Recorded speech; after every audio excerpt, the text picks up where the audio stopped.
Wealth Dynamics Lords. Welcome if you've just found out you're a Lord profile and you might be thinking, what does it mean?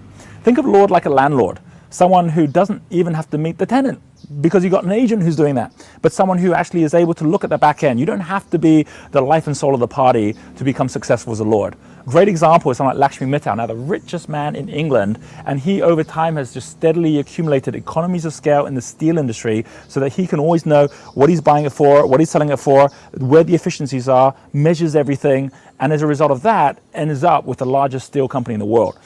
Now, here's a great example. He was getting criticized a year or two ago when he was doing this big deal in Europe with ArcelorMittal. At that point, when he was doing that big deal, people were saying, you should be whining and dining the press more, you should be out there doing the deals. He says, no, I'm not going to do that. I'm just going to actually make sure the deal works on paper. And by him making sure the numbers work, he got the deal. Rockefeller's another good example in the oil industry. Never had to take the risk of all those dynamo profiles to take the risk of an oil field. Never had to be as good in timing as all the market traders trying to trade oil. And at that time, oil was even more volatile than today. But what he did was said, I'll just be the guy in the middle that is a refiner. I'll just tick over every barrel. I'll just make sure that people find it better to come through me with their barrels of oil than anyone else. And I'll just make sure as a result of that, I make my money. That's exactly how someone like, for example, Sergey Brin with Google is making his money today. He says, I don't have to create any product with Google. I don't have to worry about the market pricing and what's going on with the different companies that are part of what I do.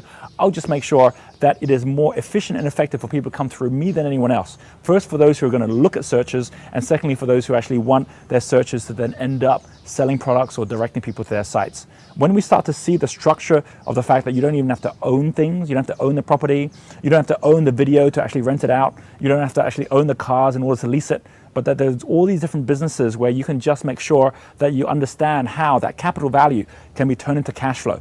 Now, by the way, I'm talking more at the enterprise prism level of the wealth spectrum, which is that you're already in business. But if you're just getting started, you're thinking, well, in a team, where should I be working? You're going to find your analytical skills and your ability to not have to go out and tell the story, but actually stick to the facts is what already sets you apart from so many others in your team. You're going to find that finding a creator first is one of the most important things, because that's someone who will always keep you stoked with new ideas for you to be able to then organize. And you'll find that the second person, someone like a deal maker, who's able to actually connect out with the right people and do those deals, just like someone like Lakshmi Mittal did, will allow you to be able to stay in the back end and to do the things that you do comfortably without having to get into the way of complicated people and making them complicate all the things that you want to achieve as well. This is the power of a Lord, is that ability to be able to keep analytical, to keep focus, and to do it with rhythm.